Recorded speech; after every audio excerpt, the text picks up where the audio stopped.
The waves shimmered like liquid glass beneath the golden sunset as the luxury yacht Elysium prepared to depart. Its purpose seemed innocent, a romantic voyage to a private island where a billionaire planned a lavish gala. But to one woman on board, it was supposed to be the beginning of forgiveness. To another man, it was meant to be her grave. Evelyn Cross stood at the edge of the deck, one hand resting on her 6-month pregnant belly, the other clutching a delicate necklace shaped like a teardrop of blue crystal. The wind tangled her hair as she looked toward the horizon, believing this trip was her husband's way of making peace after months of distance and cold silence. Richard had promised, "We'll start over on the island, Evie. Just you and me." She wanted to believe him. Even after catching glimpses of messages between him and a woman named Lila, the woman who now hosted the gala on the island, Evelyn convinced herself it was work, not betrayal. Love makes fools of the hopeful, and tonight she was the biggest fool of all. The yacht's captain appeared from below deck, tall, broad-shouldered, with weathered hands and eyes that carried too many storms. His name was Marco Bellini, or at least that's what he had told her. Richard said Marco was the best man to trust on the sea. Evelyn smiled politely and offered him tea she had brought, but he only nodded.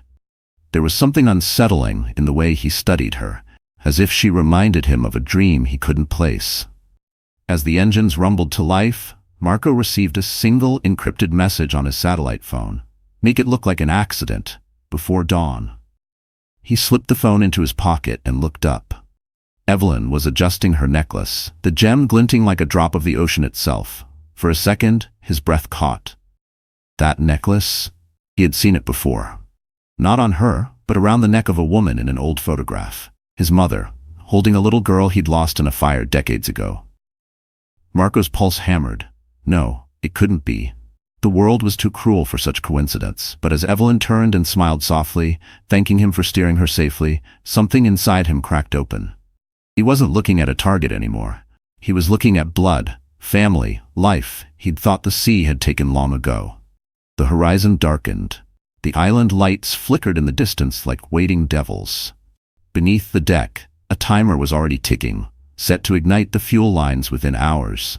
And only Marco knew what was supposed to happen when they reached open water. "Before dawn," he whispered, staring at Evelyn's necklace glinting under the moonlight. Or before the truth. The letter had arrived in a white silk envelope sealed with gold wax, a personal invitation from Richard himself. "For my beautiful wife, Evelyn," it read in his familiar looping handwriting. "A private gala on our island, just you and me. Let's start over, for the baby's sake." Those words had undone her. For months, Evelyn had lived in a silence that hurt more than shouting ever could. Richard's eyes no longer softened when he looked at her. The gentle hand on her shoulder had turned into a cold pat, a routine gesture of obligation. But that letter, those few lines, brought a spark of hope. Maybe he missed her. Maybe the distance was only fear of fatherhood, not betrayal. Now, sitting in the cabin of the yacht Elysium, she replayed those thoughts like a prayer. The sea outside was smooth, unnervingly calm. She glanced at the clock, 7:45 p.m., and wondered if Richard was already waiting on the island, setting the table, choosing the music she loved. In her imagination, he was smiling again, the way he used to before money had hardened him. Down below, Marco adjusted the ship's controls, his expression unreadable. Every flicker of the radar reminded him of the ticking clock inside his chest. He had seen too much blood in his life, too many contracts, too many faces erased from the world. But tonight was different. The woman he was meant to kill wasn't just another job. She was a living fragment of a life he thought had burned away decades ago. He remembered the night of the fire. The screams, the smell of smoke, the small hand that slipped from his. He had searched for years before the streets hardened him, before the underworld claimed him. He'd built his empire of fear and loyalty, but it had never filled that hollow space called family. And now she was standing right there. His sister. Pregnant, innocent, talking about hope. "Marco?" Evelyn's soft voice broke through his thoughts. She had come down to bring him coffee. "You've been quiet this whole trip. You must do this often, these long, lonely nights at sea." He turned to face her, forcing a faint smile. "Sometimes the sea keeps secrets better than people do," he said. She laughed gently, misunderstanding. Then I suppose my husband chose the right captain. He said you were discreet. I'm grateful. He wants everything to be perfect tonight. Her words struck like a blade. Perfect. That's what Richard had called it too. The perfect ending. The plan was simple. When the yacht reached open water, the explosion would erase both woman and child. Richard would arrive at the gala an hour later, grieving, surrounded by sympathy and champagne. Insurance money, inheritance, freedom. Marco's gaze fell to the small silver case at his side, the detonator. One press, and the engine room would erupt. One press, and he'd lose his last chance at redemption. Evelyn moved closer, setting the coffee beside him. My mother used to say the ocean knows everything, she said softly. That's why I study it. It remembers. The words sank into him like stones. Maybe the ocean did remember. Maybe it had brought her back for him to choose differently this time. Above deck, lightning flashed far away on the horizon, a storm forming out of sight.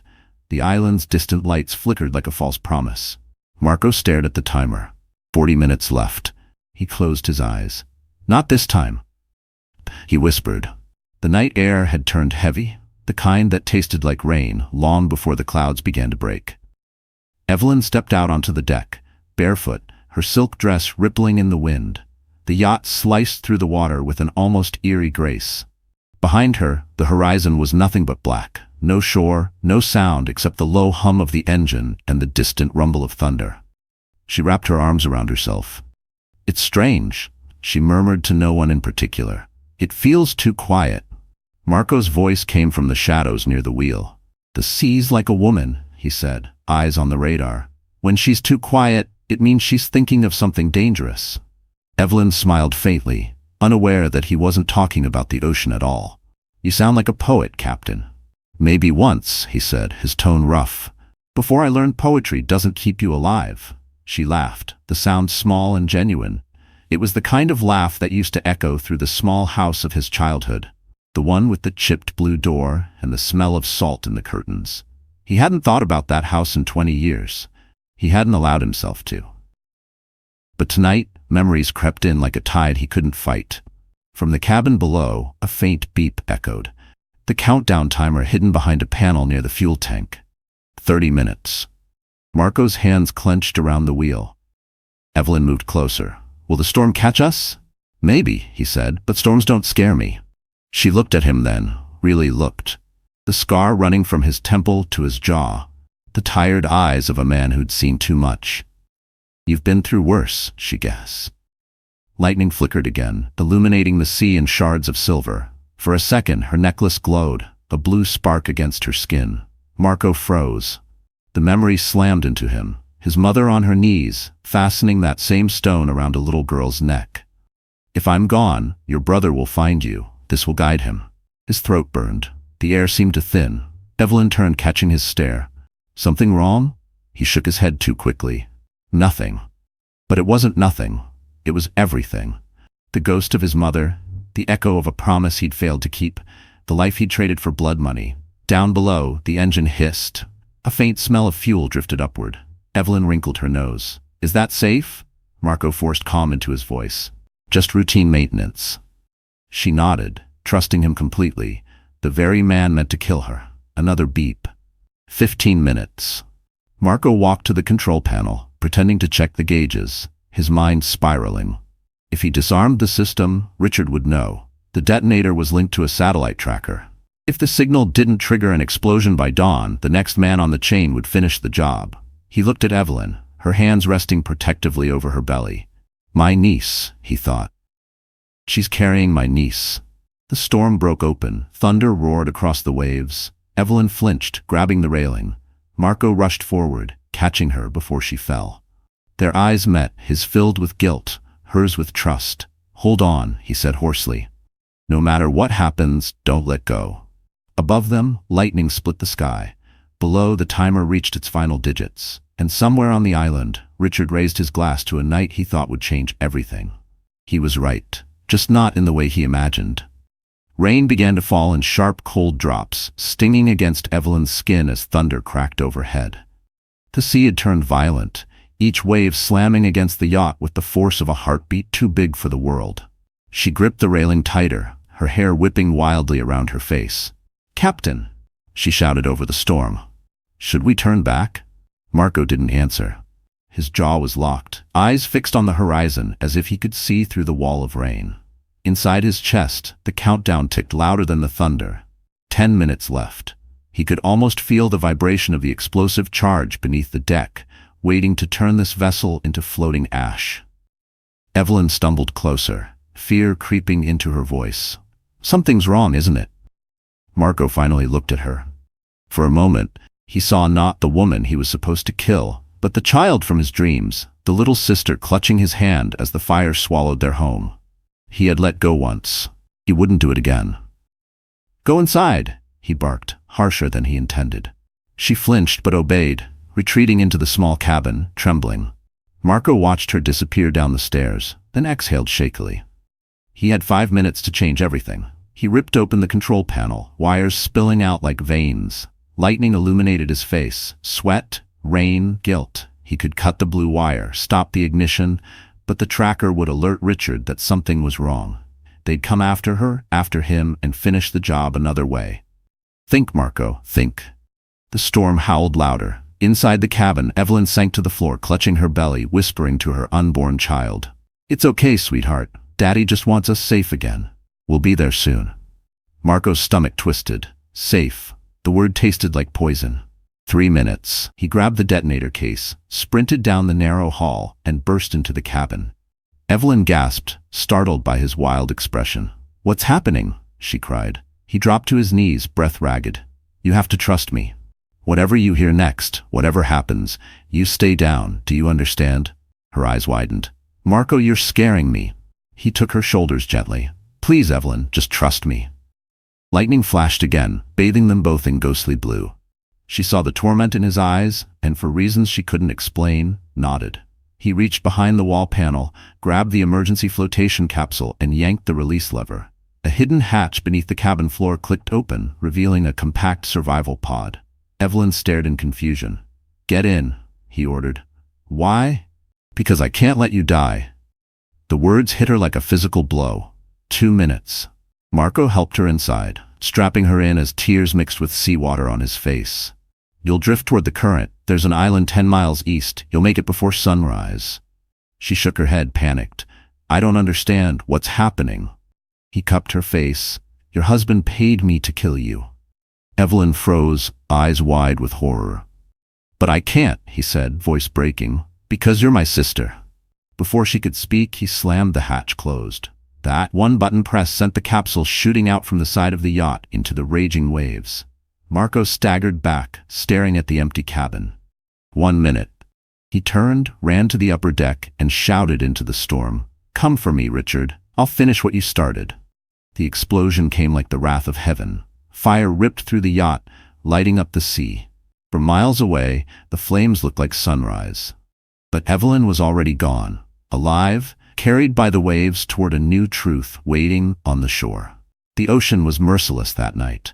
Waves towered like black mountains, crashing down on the tiny escape pod that carried Evelyn Cross and the child inside her.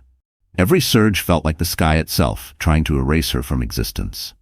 But the pod was sealed tight, the glass window fogged by her shallow breaths and tears. She didn't know how long she'd been unconscious. When she finally opened her eyes, dawn was breaking over the endless sea, soft gold bleeding into blue. Smoke curled in the distance where the Elysium had been. She pressed her trembling hand to the window and whispered, Richard, but the word turned to ash in her throat. He had done this. Her husband, the father of her baby. The memory of Marco's voice echoed in her mind. Your husband paid me to kill you because you're my sister. It didn't make sense. None of it did. But one thing was certain. Richard's love had been a mask, and behind it was the man who had tried to end her life. Evelyn sobbed, clutching the blue crystal at her neck. Mama, she whispered, why didn't I see the truth sooner? Hours passed. The sun rose higher and the waves gentled. Exhaustion pulled at her, but a faint outline appeared on the horizon. An island. The same island where Richard waited, believing she was dead. By noon, the current carried the pod toward the shore. The capsule struck sand with a jolt. Evelyn forced the hatch open, dragging herself out onto the beach. She collapsed, coughing salt water, her body shaking violently. For a long moment she simply lay there, staring at the endless blue. Then she heard it, footsteps. She turned her head, squinting against the sunlight. A figure approached, tall, limping slightly, his clothes torn and blackened by soot. It was Marco. Her breath caught. "You're alive?" He nodded, grimacing. "Barely." She struggled to sit up, anger and confusion warring in her eyes. "You said you worked for him." "I did," Marco said, sinking to his knees beside her. "Until I saw that necklace. Until I knew who you were." He pulled a charred piece of metal from his pocket, the half-melted casing of the detonator. "I stayed on the yacht to make sure no one followed your pod. When the fire started, I cut the signal. He thinks you're gone." Evelyn stared at him, words failing. "You saved me? After trying to kill me?" He looked away. "I never wanted this life, Evie. The money, the guns, the fear, they filled the space where family used to be. You were the last piece of that family I thought I'd lost." The sound of waves filled the silence between them. Finally, Evelyn said, "We can't stay here. He'll find out."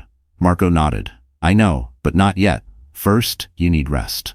He helped her stand, his arm firm around her trembling shoulders. Together they walked toward the tree line, where the forest opened like a green mouth swallowing them whole. Behind them, the smoke from the wreckage drifted upward, curling into the shape of a serpent in the morning sky. On the island, miles away, Richard Cross clinked a glass of champagne against his lovers and smiled for the cameras. "To new beginnings," he said smoothly.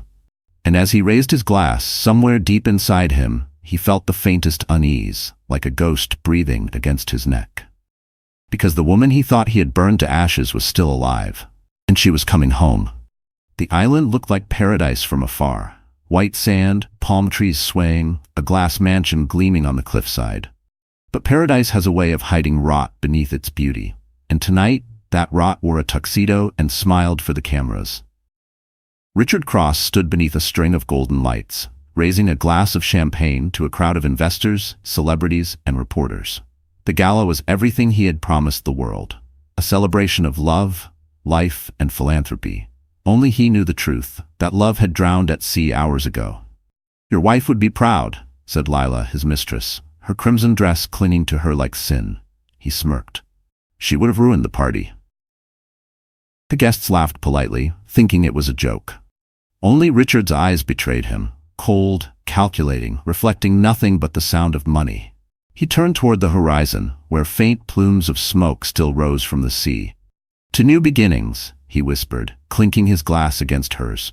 Across the water, on the opposite side of the island, Evelyn stumbled through the dense brush, barefoot and shaking. Marco followed close behind, carrying what little he'd salvaged from the wreck, a flare gun, a compass, and a bundle of soaked bandages. They had reached the far shore undetected, the one Richard's security rarely patrolled. The air smelled of salt and ash. Every step Evelyn took sent pain shooting up her legs, but she refused to stop. The image of Richard laughing, drinking, celebrating her death kept her moving. "Slow down," Marco urged. "You're not strong enough to—" "I'm strong enough to face him," she snapped, turning to him with fire in her eyes. "He killed his own child. I need him to look me in the eyes when he pays for it." Marco hesitated. He saw their mother in her face when she said that. Defiant, trembling, fearless. "Then we'll do it right," he said. "We'll make him destroy himself. The police won't listen to a dead woman, Evie, but they'll listen to the proof." "Proof?" He nodded. "The detonator signal was transmitted through his offshore account. I traced it before I destroyed the yacht. I can use it to expose him and his precious company." Evelyn blinked, stunned. "You planned that?" "I've been planning my revenge for years," he said softly. "I just didn't know it would end up saving my family instead." The sound of music drifted faintly from the other side of the island, violins and laughter carried by the wind. Evelyn's heart twisted. That used to be their song, the one Richard played at their wedding. Her hand went to her belly. "I won't let him take everything from me again." Marco placed a hand on her shoulder. "Then we'll take everything from him." They reached a clearing overlooking the mansion. Dozens of guests glittered under the lights like diamonds scattered on poison. At the center stood Richard and Lila, bathed in gold, smiling for the cameras. Evelyn's breath caught. "He doesn't even look guilty." "Men like him never do," Marco muttered. He pulled a small flash drive from his pocket and handed it to her. This holds the bank transfer, the offshore files, everything. We'll get it to someone who'll listen." She looked at him, trembling. "Who?" "An old contact of mine. Someone who owes me a favor." Thunder rolled faintly in the distance, as if the ocean itself was listening. From the hilltop, Evelyn watched her husband toast the crowd again. The world saw a philanthropist. She saw a murderer. And somewhere deep in her chest, something hardened. She wasn't just going to expose him. She was going to destroy him. The leak happened before they expected. Marco had spent the afternoon tracing satellites, bank ledgers, and offshore shell companies, fingers stained from coffee and salt. In the heat of the jungle, he wheeled through the tiny battery backup on his handheld, then tapped the encrypted drive to life. He did not feel triumphant. He felt exposed. Evelyn watched him work with a steady, hard gaze, her belly a quiet reminder that time was no longer on either of their sides. "3 contacts," Marco said, his voice low. "1 journalist, 1 fixer, 1 lawyer. We leak to the reporter, they publish, the fixer buys the server, the lawyer files the restraining orders." Evelyn nodded. "Make sure my name isn't attached." He paused, staring at her hands. "You're already a ghost," she laughed, a brittle sound. "Then haunt him." Marco compressed the files until the flash drive was a sliver, then tucked it into a waterproof cigarette case. He wrapped the case in a napkin, folded the napkin into a coin, and stepped onto a narrow path that would take him to the island's perimeter. The gala had security, but not every inch of it. The party smelled like perfume, power, and pity. Richard moved through the room with the ease of a man who had practiced pretending forever. Lila laughed too loudly, her hand resting on his arm.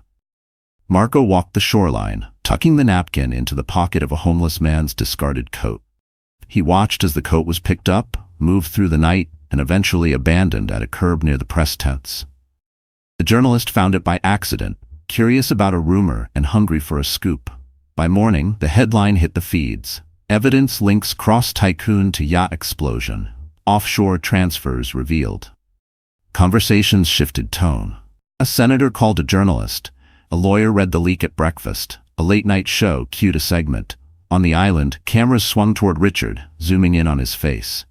There was a twitch around his mouth. He tried to smile, but the smile was sand in the wound. He had insured himself against scandal. But this was more surgical. People whispered. Did she have enemies? Who pays in cash like that? The feed demanded answers, and no spin could slow it. Lila shrank back. "We need to go," she whispered, pressing a palm to his chest. He drank faster, trying to manufacture courage. On the far shore, Evelyn read the headlines through Marco's phone, the words exploding like gunfire. She felt each syllable as if it were a blow. Marco set the plan in motion. "Now," he said. Evelyn inhaled, and then they moved, 2 shadows slipping toward a world that had just realized it had been lied to. They had the flash drive, a story, and the sea. But truth demanded theater. Marco arranged for the fixer to intercept a major news satellite with a pre-prepared dossier. The lawyer prepared a whistleblower complaint to the federal agency, citing murder, fraud, and money laundering. The files were clean and damning, with account numbers, timestamps, and voice clips. One clip had Richard's voice, bargaining, cold and precise. It said plainly, "Make it look like an accident. Handle the money, no witnesses." The journalist played the clip on air. A nation heard it breathe. Social feeds burned, and the mansion's glitter dulled. Evelyn sat in the dirt, feeling both fragile and relentless. Marco placed a hand on her shoulder. "It's beginning," he said. The ocean roared as if. By the time the news broke globally, Richard Cross's name was everywhere. TV anchors, headlines, whispered gossip between investors. The footage of the explosion replayed on every channel, the words "murder for money scheme" flashing beneath his photograph. He had built an empire on illusion. Now it was collapsing faster than he could pour another drink. "Turn it off," he snarled at the TV. Lila hesitated, remote, trembling in her hand. "They're saying they found financial traces," she whispered. "They're calling it premeditated." Richard grabbed the remote and hurled it across the room. It shattered against the marble. "It's a smear campaign. Evelyn's dead." "Dead," he shouted, voice cracking with something that almost sounded like fear. But fear has a smell, and Lila could sense it now, the kind that makes powerful men unpredictable. She took a careful step back. "Richard," she said softly, If they trace the money, they'll find me too. He looked at her then, eyes cold as stone. Then you'd better disappear before they do. Outside, thunder grumbled over the horizon. The wind shifted, bringing with it the faint scent of salt and smoke.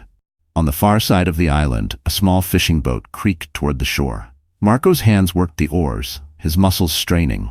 In the dim light, Evelyn sat in silence, her eyes locked on the mansion that glowed like a golden lie against the black sky. "He's scared," Marco said. "That's when men like him make mistakes." Evelyn's hand moved to the crystal at her neck. "He already made one," she said quietly. "He thought I wouldn't survive." They reached the dock. Marco threw a tarp over the boat, then handed her a long coat. "You can't go to him yet. Let the world see the truth first." "I'm not hiding anymore," she said, stepping onto the dock. "He made me a ghost, Marco. Now I'll haunt him." She walked barefoot along the path toward the mansion. Rain began to fall again, thin, silver lines slicing through the night. Her hair clung to her face, her dress heavy with seawater, but her spine stayed straight. At the entrance, the guards didn't stop her. Maybe it was the shock of seeing a woman they thought was dead. Maybe it was the way she carried herself, like vengeance wrapped in silk. She passed them without a word. Inside, the party had dissolved into chaos. Reporters swarmed the ballroom, demanding statements. Flashbulbs exploded like lightning. Richard stood near the bar, sweating under the bright lights, every camera pointed at his crumbling composure. "Mr. Cross," one reporter shouted, "do you deny the offshore accounts? The payment to a man named Marco Bellini?" "I deny everything." He snapped. "These are lies, fabrications." The words froze on his lips. The crowd went still, heads turned toward the doorway. There she was, Evelyn Cross, alive. Her skin was pale, her eyes dark with exhaustion and fire. The crystal necklace caught the light and sent a shard of blue across the room. The sound of whispers rippled through the crowd like wind through dry leaves. Cameras clicked. Someone gasped. Richard stumbled back, his face draining of color. "No," he whispered. "You're supposed to be." "Dead," she finished, voice steady, cold. "You almost got it right." She stepped closer. Every flash of the cameras illuminated the truth, his guilt, her survival, and the chasm of betrayal between them. Lila's glass slipped from her hand, shattering at her feet. Evelyn didn't flinch. "The only thing that's going to die tonight, Richard," she said softly, "is your empire." Outside, lightning struck the ocean, and for a brief moment the world lit up, just enough for everyone to see who the real monster was. Flashbulbs blinded Richard Cross as Evelyn stepped into the ballroom, dripping with seawater and fury. The air froze. The orchestra stopped mid-note. Every guest, politicians, investors, celebrities, turned toward the doorway where the ghost of his crimes now stood alive. Her heels clicked against the marble, echoing louder than the thunder outside. No one dared to speak. Cameras recorded every second as the woman he had paid to vanish walked straight toward him. "Evelyn?" Richard stammered, the mask slipping from his face. "My God, you're alive." She tilted her head, her voice calm but sharp enough to cut glass. "You sound surprised." I thought the yacht, there was an accident." She laughed softly, the sound hollow. "You mean the accident you arranged?" Gasps rippled through the crowd. Lila took a step back, clutching her chest. "Richard?" she whispered. Evelyn didn't even look at her. Her gaze was locked on her husband. "You really should have chosen a better assassin. The man you paid to kill me had more humanity than you ever did." Reporters surged forward, microphones out. "Mrs. Cross, are you saying your husband tried to have you killed?" She smiled faintly. "I'm not saying it. I'm proving it." Marco appeared in the doorway behind her, rain still clinging to his coat. He held up a small silver drive. "Here's the proof," he said, his accent thick but steady. "Bank transfers, satellite pings, voice recordings. The money trail leads straight to him." The crowd erupted in chaos, flashes, screams, shouts for security. Richard lunged forward, snatching the microphone from a reporter's hand. "Lies," he bellowed. "This is blackmail. That man is a criminal." Marco's eyes darkened. "You're right, I was, until I met the sister you tried to burn alive." Silence slammed into the room. Evelyn looked around slowly, making sure every camera caught her face. "He didn't just try to kill me," she said. "He tried to kill our child." She rested her hands on her stomach. "His heir." Lila gasped, realizing she'd never been the replacement, just the convenience. She turned to Richard, her voice trembling. "Is that true?" Richard tried to speak, but no sound came. Sweat poured down his temples as security closed in, unsure whether to protect or arrest him. Evelyn took one step closer, lowering her voice so only he could hear. "You built everything on lies, Richard, and tonight, they all drown." Marco handed the drive to a journalist. "Broadcast it," he said simply. Within minutes, the footage hit live streams and networks around the world. Richard's voice, his transaction logs, the exact moment he ordered the death of his wife and unborn child. The audience's gasps turned into shouts. Investors began to leave, whispering about lawsuits and board meetings. Lila backed away toward the exit, mascara streaking her cheeks. Richard looked around wildly, a trapped animal in a glass cage. "You think they'll believe you?" he hissed at Evelyn. "You're nothing without me." She met his glare with a quiet strength. "I was nothing because of you." The room fell into stunned silence as police officers entered through the side doors. The flash of handcuffs glinted under the chandeliers. As they pulled Richard away, he twisted in rage. "You'll regret this, Evelyn. You and your filthy brother." She didn't move. "Maybe," she said softly, "but at least we'll be alive to regret it." The officers let him out as reporters shouted questions, cameras following every step. Evelyn stood under the harsh lights, the sea still clinging to her hair, the necklace gleaming like a verdict. She turned toward the cameras. "Money buys silence," she said, her voice breaking but strong. "But truth? Truth screams louder."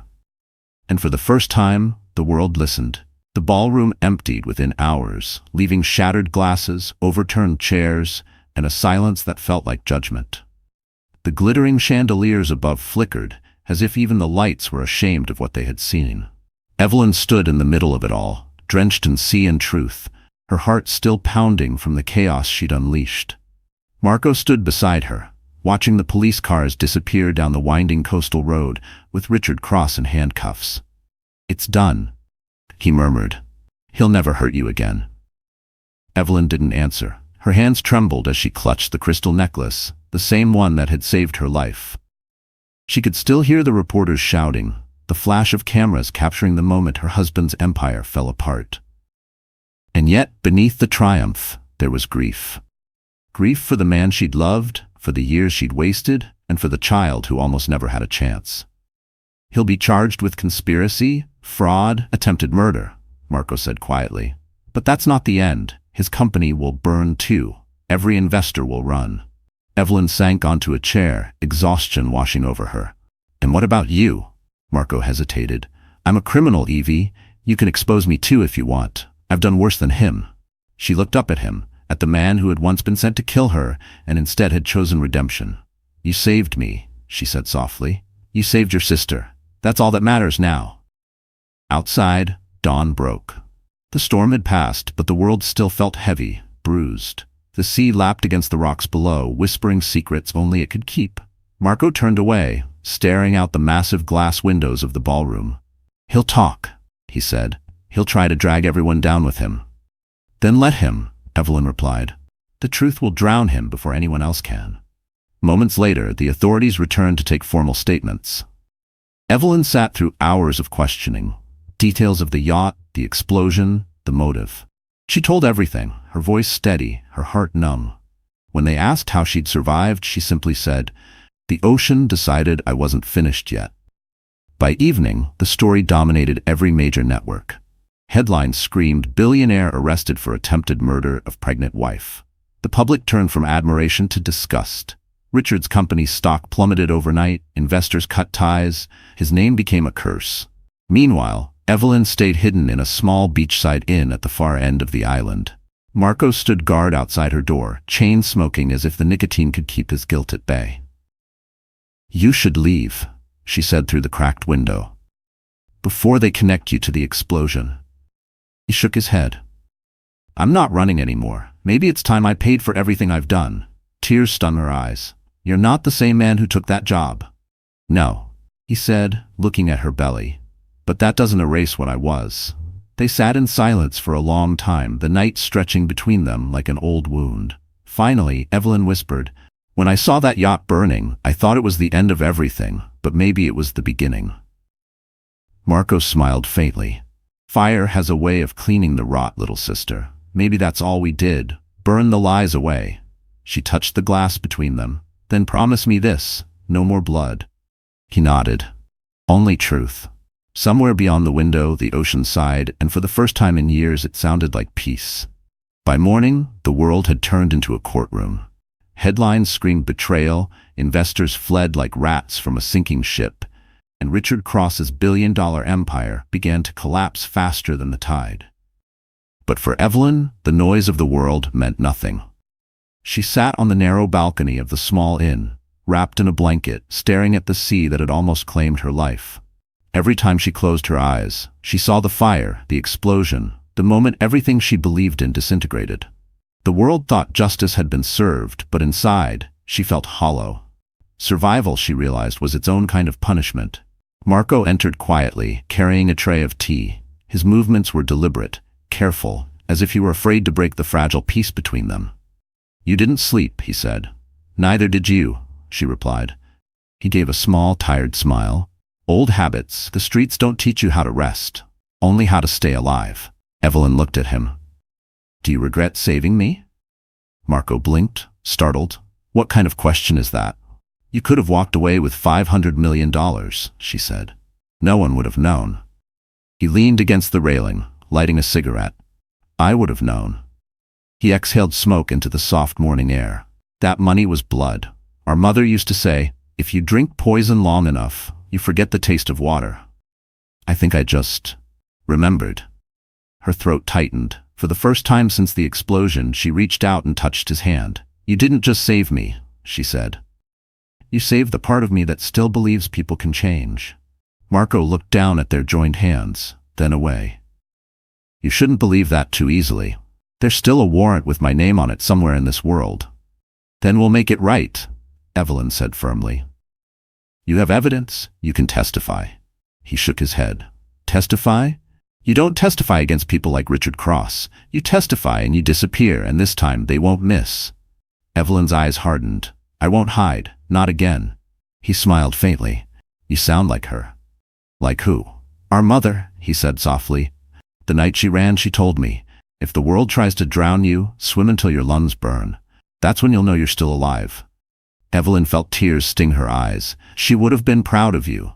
"No," he said quietly. "She would have been proud of you." The moment hung between them, raw, tender, and unbearably real. Then his phone buzzed. He looked at the screen and his expression changed. "What is it?" Evelyn asked. "They're moving him," Marco said. "Richard, he's being transferred to the mainland for arraignment tonight." Evelyn straightened. "Then it's time." "Time for what?" "To end this," she said. "For good." He frowned. "Evie?" She turned to face him, her eyes fierce. "He tried to erase me. He built everything on pain. I won't let him disappear into a cell and pretend this was all a mistake. The world needs to see what he really is." Marco crushed the cigarette beneath his boot. "If you go after him now, you'll be hunted again. You sure you're ready for that?" Evelyn didn't blink. "I survived fire and betrayal. I can survive the truth." Marco studied her for a long moment, then nodded. "Then let's finish what we started." The wind shifted, carrying the scent of salt and ash. The sea that once tried to take her now seemed to whisper encouragement. This time, Evelyn wasn't a victim. She was the storm. The sun had barely risen when Evelyn Cross stepped off the porch of the seaside inn, dressed in borrowed jeans and a plain white shirt. Gone was the woman who once wore diamonds and silk. What remained was harder, quieter, tempered steel beneath fragile skin. Marco waited by the truck, checking the magazine of a small handgun before tucking it away. "You sure you want to do this?" he asked. "There's no coming back after today." Evelyn climbed into the passenger seat without hesitation. "He destroyed everything I ever believed in. I just want him to face what he's done." Marco started the engine. The gravel crunched under the tires as they left the coast behind, winding up through the jungle roads that led toward the small port where federal agents were scheduled to transport Richard Cross back to the mainland. "He'll be surrounded by guards," Marco said. "Media too. You'll get your moment, but it'll be chaos." "Good," Evelyn replied. "Let him see me in front of everyone. Let him know he didn't bury me." They drove in silence for miles. The radio crackled with updates. Billionaire Richard Cross to be transferred to mainland prison under federal watch. Prosecutors confirm new evidence of money laundering and murder for hire payments. Marco glanced at her. You know, the world already believes him guilty. You don't need to stand there. Evelyn turned to him, eyes steady. This isn't for the world, it's for me. When they reached the port, the scene was chaos. Reporters shouting questions, cameras flashing, police sirens wailing. The air smelled of diesel and rain. The transport van was parked near the dock, surrounded by officers. Richard emerged in handcuffs, wearing a tailored suit wrinkled from the night in custody. His face was pale but defiant. Lila wasn't beside him anymore. She had already turned state witness, trading loyalty for freedom. Evelyn stepped out of the crowd. The murmur rippled instantly. She's alive. Reporters shouted, microphones thrust toward her, but she didn't stop. She walked straight through the chaos until she stood a few feet from him. For a long moment, no one spoke. Richard's mouth twitched. You should have stayed dead, he said quietly, his voice full of venom. Evelyn tilted her head, almost smiling. You should have loved me. His jaw tightened. You think you've won? The truth won't save you. The world forgets. Maybe, she said. But the ocean doesn't. The officers moved to separate them, but Marco held them back with a nod to the lead agent. Give her a minute. Evelyn leaned closer, her voice barely above a whisper. I want you to know something, Richard. When that yacht exploded, I wasn't afraid of dying. I was afraid of what kind of father you would have been to our child. That's what kept me alive. His face flickered. Anger, fear, something unspoken. You think you're better than me? No, she said softly. Just braver. The agents pulled him away. Cameras followed as he was loaded into the armored van. But before the door closed, Evelyn said one last thing. Every lie burns eventually. You just forgot fire spreads. The door slammed shut. The van rolled forward, flashing lights cutting through the mist. Evelyn exhaled, her body trembling. Marco put a hand on her shoulder. You got your moment, he said quietly. She nodded. Now we finish it. He frowned. Finish what? His empire, she said. It's not enough to put him behind bars. The world needs to know what he built his fortune on. Marco stared at her, realizing she meant it. You're really going to take down everything he owns? Her voice was calm, almost serene. Not take it down, she said. Clean it. And with that, Evelyn Cross turned away from the flashing cameras, the chaos, and the past, walking straight toward a reckoning only she could deliver. 3 days after Richard's arrest, his empire began to rot from the inside out. The news called it the Cross Collapse. Stocks free fell, employees quit overnight, and government agents swarmed his corporate offices like hornets. But while the world devoured the scandal, Evelyn Cross stayed hidden, building something far more dangerous, truth with precision. She and Marco had turned an abandoned radio station on the mainland into their base. Its cracked windows and humming generators became the heartbeat of a quiet revolution. Piles of documents covered the table. Bank ledgers, shell companies, contracts written in invisible ink. Marco tossed a folder in front of her. Here's the rest. Offshore accounts in the Cayman Islands, Singapore, Zurich, everything Richard used to wash dirty money. Evelyn skimmed through it, her pen flying across a legal pad. He used charity foundations, she said bitterly. Children's hospitals, relief funds, conservation projects. He turned hope into a laundromat. Marco watched her, a strange mix of admiration and worry in his eyes. You're scaring me, Evie. You sound like me 10 years ago. She didn't look up. Then maybe I finally understand you. He laughed under his breath. Don't say that. I've done too much to keep you from becoming me. She paused, meeting his eyes. You saved me once? Let me return the favor. The sound of rain drummed against the roof. Marco paced the room. You want to dismantle a billion-dollar network while you're 6 months pregnant. You realize how insane that sounds?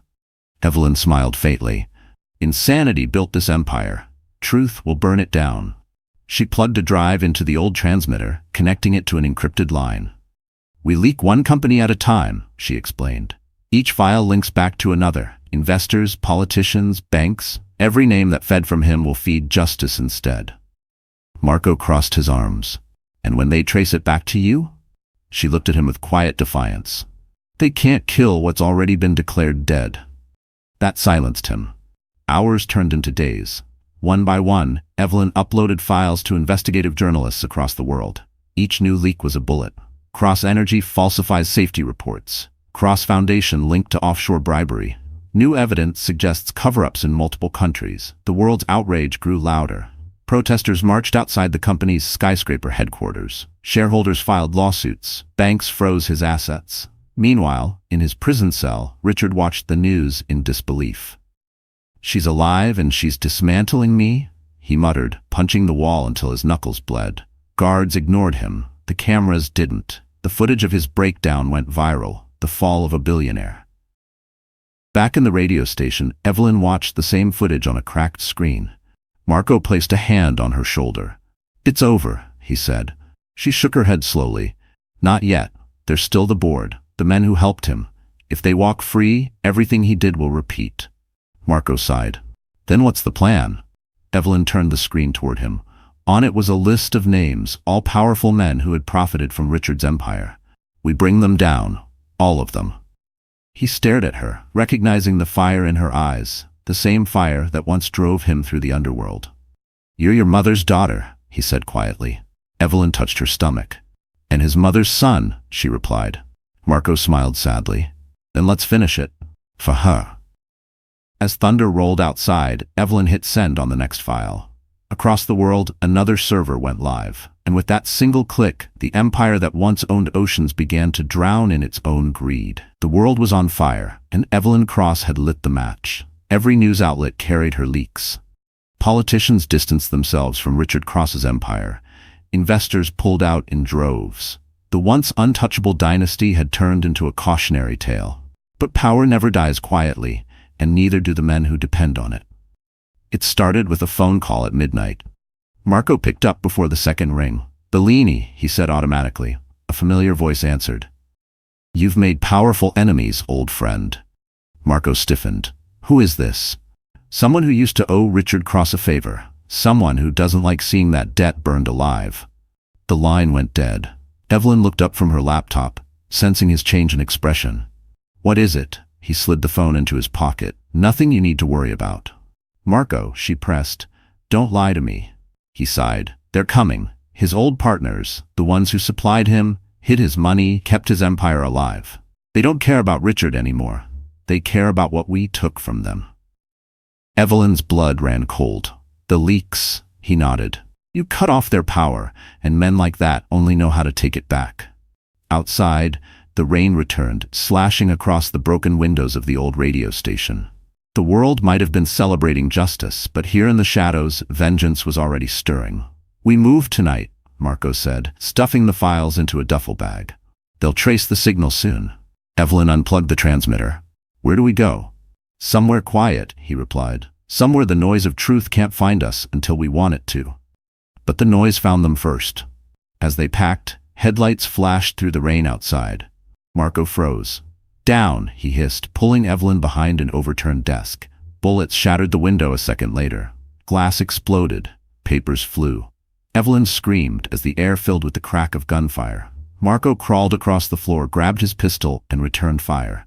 One shot hit a car tire. The others vanished into the storm. The attackers retreated, leaving silence and the smell of gunpowder behind. Evelyn's breathing was ragged. "They were trying to kill us." Marco wiped blood from his arm. "They were sending a message." She stared at him. "Then we send one back." He laughed bitterly. "You're becoming more like me every day." "No," she said firmly. "I'm becoming who I have to be." By dawn, they were gone. The radio station burned behind them, a final trace erased. They drove through the coastal fog in a stolen jeep, heading toward the mainland city. Evelyn worked on her laptop the entire way, her fingers steady despite the tremors in her body. "What are you doing?" Marco asked. "Finishing the story," she said. "They want silence. I'll give them noise so loud it never dies." She uploaded the next round of files, not just corporate names, but personal accounts, offshore trustees, politicians, mob financiers. Everyone who ever touched Richard's fortune would now be exposed. When the upload completed, she closed the laptop. "There. Now they'll turn on each other before they find us." Marco looked at her with something between awe and fear. "You're dangerous." Evelyn smiled faintly. "No, I'm free." Behind them, the sky began to lighten. The first morning rays hit the smoke from the burning radio tower, turning it gold. In some ways it looked like sunrise. In others, it looked like warning. And somewhere, in a glass office across the ocean, a man who once called Richard partner poured himself a drink and muttered, "If the wife won't die, maybe the brother will." The first bullet missed Marco by less than an inch. It shattered the glass behind him as he ducked, dragging Evelyn to the ground. The cafe windows burst inward, screams erupting as bystanders scattered. The quiet street they'd chosen for breakfast turned into a battlefield in seconds. "Stay down!" Marco shouted, pulling his gun from under the table. Evelyn's pulse thundered in her ears as she crawled behind the counter. She smelled coffee, gunpowder, and fear. The men outside moved fast, professional, trained, relentless. Marco returned fire, hitting one, then two. The others melted into the crowd like ghosts. Sirens wailed in the distance. When the shooting stopped, Evelyn dared to lift her head. Marco stood over her, blood trickling down his temple, breathing hard. "You okay?" he asked. "I'm fine," she said, though her hands shook. "You're bleeding." He wiped it with the back of his sleeve. "Not mine to worry about." The cafe owner peeked out from the kitchen, terrified. "Please, you have to go before the police come." They ran out the back alley, their footsteps echoing against the wet pavement. The rain had returned, washing blood and glass into the gutters. "They found us," Evelyn gasped. "I told you they would," Marco said. "Richard's partners don't care about the courts. They're cleaning house." Evelyn stopped in the middle of the street, rain soaking through her clothes. "Then we take the fight to them." Marco stared at her. "You think this is a movie? They don't stop. They don't forgive. They'll keep coming until we're buried next to him." She turned to face him, eyes blazing. "Then let's make sure they don't have a place to run." Her words hit him like a slap. Defiant, fearless, impossible. She reminded him of himself once, before he became the man who killed for a living, and for the first time, he felt something close to pride. They drove for hours, crossing through narrow roads that led to the outskirts of the city. Marco knew the underworld better than anyone. He had old contacts, fixers, smugglers, men who owed him debts that couldn't be erased. By nightfall, they reached a crumbling warehouse near the docks. Inside, Marco opened a steel locker, revealing weapons, fake passports, and stacks of cash wrapped in plastic. Evelyn looked around, stunned. "You were planning to run?" He smirked. "I always plan for when people change their minds." Evelyn stepped closer, then planned for something else. Justice. He laughed softly. "Justice doesn't exist in my world, little sister. Only balance." "Then we'll make them the same thing." Marco studied her. "You really believe that, don't you?" "I have to," she said. "Otherwise, everything we've done means nothing." He nodded slowly. "All right, if we're doing this, we need a name. The man who ordered this hit." Evelyn pulled a small envelope from her pocket. "Already got it." He opened it. Inside was a photo. An older man in a tailored suit, sipping whiskey beside Richard at some charity gala. The caption read, "Graham Vance, CFO of Cross Global Holdings." Marco whistled. "Powerful, connected, ruthless. He'll expect a war." Evelyn's voice was steady. "Then we'll give him one." They began to plan, routes, timing, names, allies. Each step was a risk. Each move drew them closer to danger. But Evelyn's resolve hardened with every breath. She wasn't running anymore. At dawn, as the sun broke over the sea, she looked out the window. "You think they'll ever stop?" Marco joined her. "No, but fear doesn't live forever." She turned, eyes glinting like steel. "Good, because neither do they." And with that, the cross war truly began. The storm that began with one woman's survival had turned into a full-blown war. By the end of the week, Evelyn Cross was no longer just the billionaire's betrayed wife. She was a symbol. Headlines called her the ghost who exposed the elite. Protesters carried signs with her face. Women across the world wrote to her, thanking her for standing up to men like Richard Cross. But behind the noise and the fame, Evelyn was planning something the cameras could never see. "Public outrage isn't justice," she told Marco as they sat in the dark of the warehouse. "These men have backup plans. They'll bury evidence, bribe judges, rewrite their crimes. We need to end them in a way that sticks." Marco cleaned his gun slowly, eyes on her. "You talk like a soldier now. Maybe you finally rubbed off on me." He smiled grimly. "Then let's hope not too much." On the table between them lay a map. Lines, circles, names. Graham Vance was at the center. He was the man behind the offshore labyrinth, the one who handled Richard's secret accounts. And now that Richard was behind bars, Vance controlled everything left of his empire. Vance will move the money, Marco said. He'll try to hide it before the government freezes it. Once he does, he's clean. Evelyn studied the map. Then we catch him in the act. They set the plan into motion that same night. Evelyn contacted a journalist who owed her the truth. Using an anonymous identity, she arranged a live sting, an exclusive recording of Vance's secret transfer. In exchange, the journalist would broadcast everything, uncut, to the world. It was risky, it was reckless, it was perfect. 2 nights later, Evelyn stood in the shadows outside a private bank on the mainland. The city glowed around her like a false promise. Marco watched from across the street through binoculars, a small earpiece linking them. "He's here," Marco said. 3 cars, 2 guards. Evelyn's heartbeat steadied. "Then let's end it." Vance emerged from the limousine, a polished man in his 60s with a serpent smile. He handed a briefcase to the banker, who led him inside. Evelyn waited until the door shut behind them, then stepped forward, her disguise simple. A dark wig, glasses, and determination sharper than fear. Inside, the bank's vault room hummed with tension. Screens displayed millions of dollars moving through coded accounts. Evelyn pressed record on her hidden camera. "Transfer all holdings from Cross Global to Cayman subsidiary account," Vance instructed.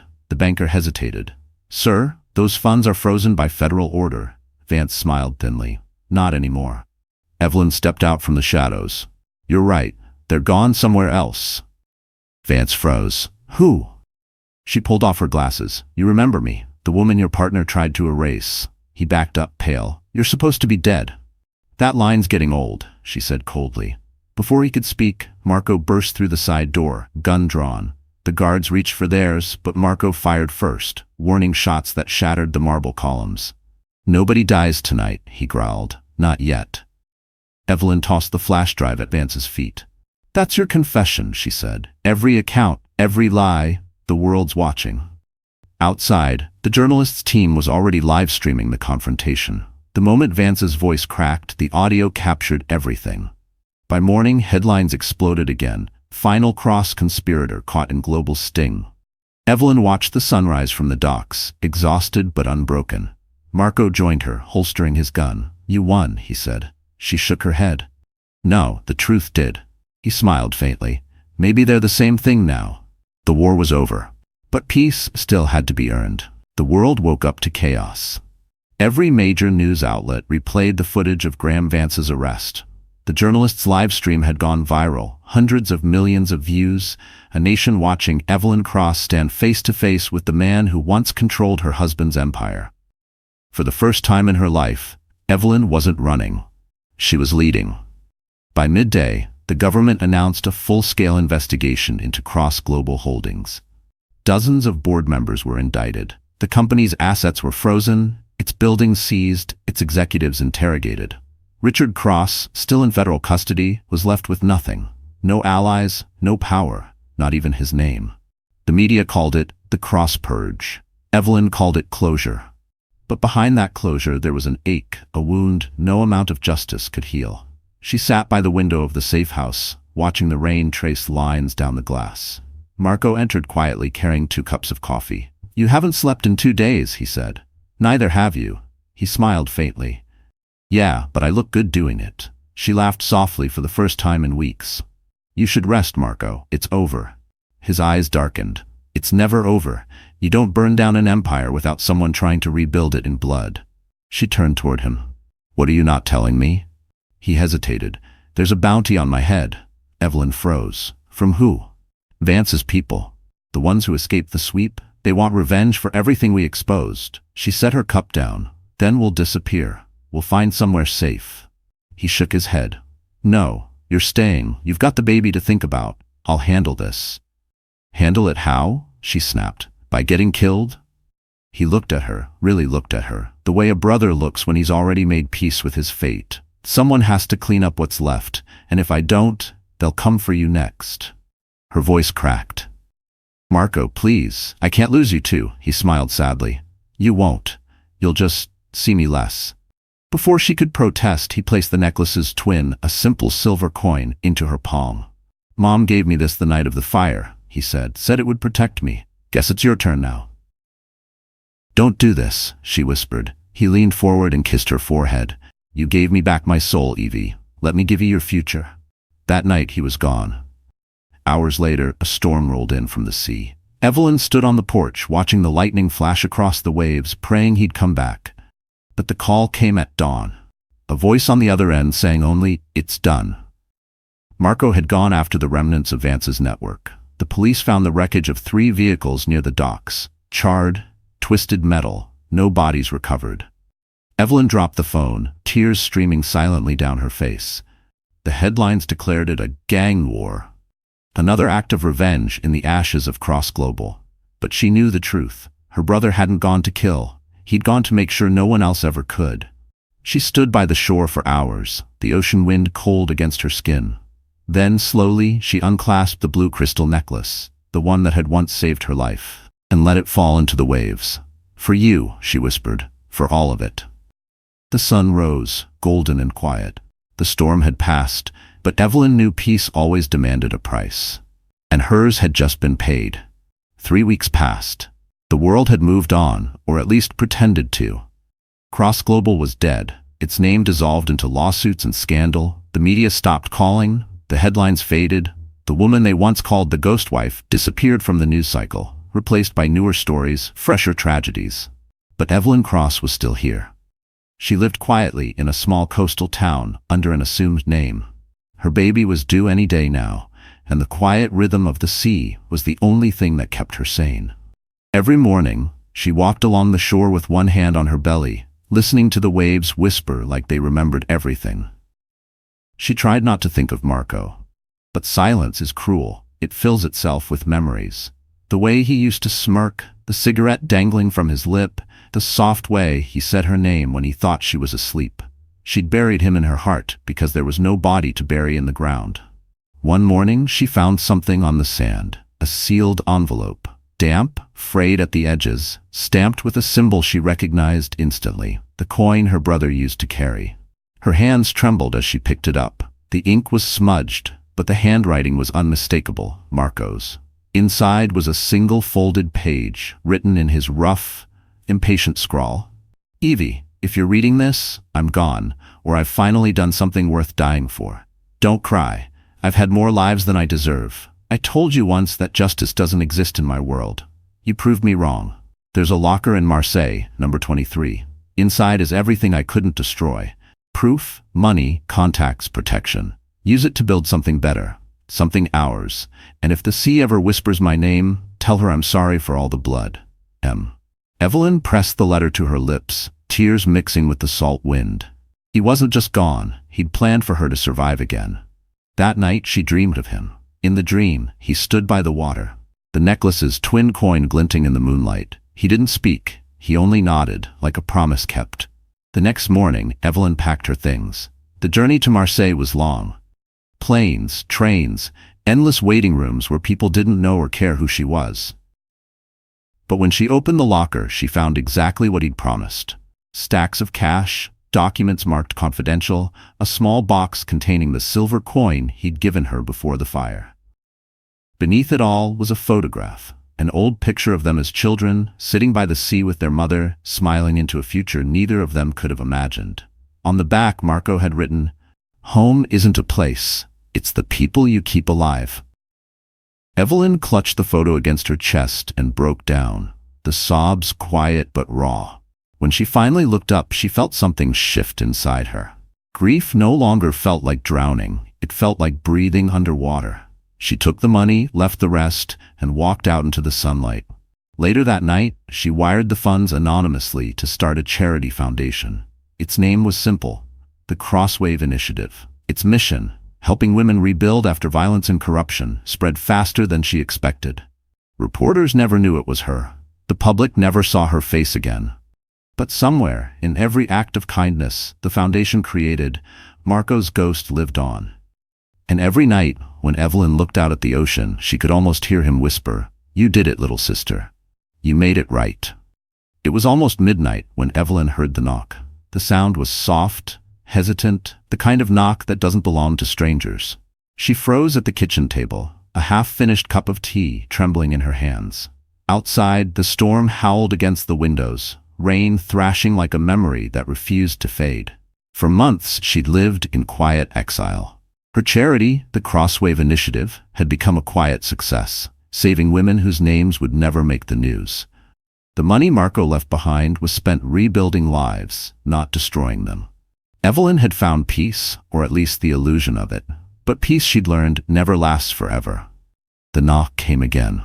She set the cup down, her pulse quickening. Her mind raced through possibilities. A neighbor, a reporter who'd traced her identity, or worse, someone who hadn't forgotten the Cross Empire's collapse. She reached for the small pistol Marco had left her, hidden in a drawer beside the door. "Who's there?" she called out. Silence. Then a low voice, hoarse, familiar. "Evie, open up." Her breath caught. It couldn't be. She unlatched the door slowly, rain spilling in as she pulled it open, and there he was. Marco. Alive. He stood in the doorway, drenched, a scar cutting across his cheek, eyes haunted but alive. He leaned heavily against the frame, blood seeping through his shirt. "You really need better locks," he muttered, his old smirk flickering through the pain. Evelyn's heart stopped. "You're supposed to be—" "Yeah," he interrupted weakly. "Dead. Guess I missed the memo." She rushed forward, catching him as he nearly collapsed. "Oh my God, Marco. What happened?" He winced. "Vance's people, the few that made it out, they're gone now." She dragged him inside, closing the door against the storm. "Gone? I finished it," he said simply, "for good." She stared at him, torn between relief and fury. "You disappeared for months. I thought you were dead again." "I tried to be," he said with a faint grin. "Didn't take." She laughed through her tears, pressing a towel to his wound. "You idiot." "I learned from the best," he murmured. As the night wore on, Marco told her everything. The ambush, the chase, the explosion that faked his death for the second time. He had crawled from the wreckage, hunted, bleeding, but alive. And when he realized the war was finally over, he followed the only compass he had left, her. "You built something, Evie," he said, gesturing weakly toward the framed newspaper clipping on her wall. "The Crosswave Initiative saves thousands. You made the world believe again." She looked at him, tears in her eyes. "We did." He shook his head. "No. You did. I just cleaned up the mess." They sat in silence, the rain easing into a soft drizzle outside. Evelyn brewed fresh tea, the warmth filling the small cottage. For the first time in years, there were no secrets between them. No fear. No lies. When dawn came, Marco stood at the window watching the sea turn gold. "Funny thing about the ocean," he said. "You can drown in it or be reborn by it. Guess we did both." Evelyn joined him, resting her head on his shoulder. "So what now?" He smiled faintly. "Now we live. Maybe even for real this time." Outside, the waves crashed softly against the rocks, carrying away the last echoes of the Cross Empire. The ghosts had finally stopped whispering, and for the first time, Evelyn didn't look back. A year later, the sea was calm again. The world had moved on, but on a quiet stretch of coast in southern France, Evelyn Cross stood barefoot in the sand, watching the sunrise bleed gold across the horizon.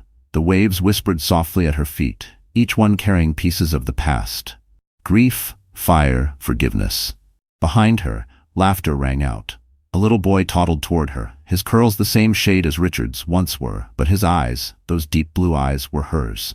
She scooped him up, smiling through tears she didn't bother to hide. "Easy, Luca," she whispered. "The sea's gentle today, but she's never to be trusted." From the porch, Marco leaned against the railing, a faint grin tugging at his scarred face. "He's got your stubborn streak," he said. Evelyn smirked. "No, he's got yours." They shared a look that carried years of loss and something stronger, peace. Marco had stayed, helping her build the Crosswave Initiative into an international foundation.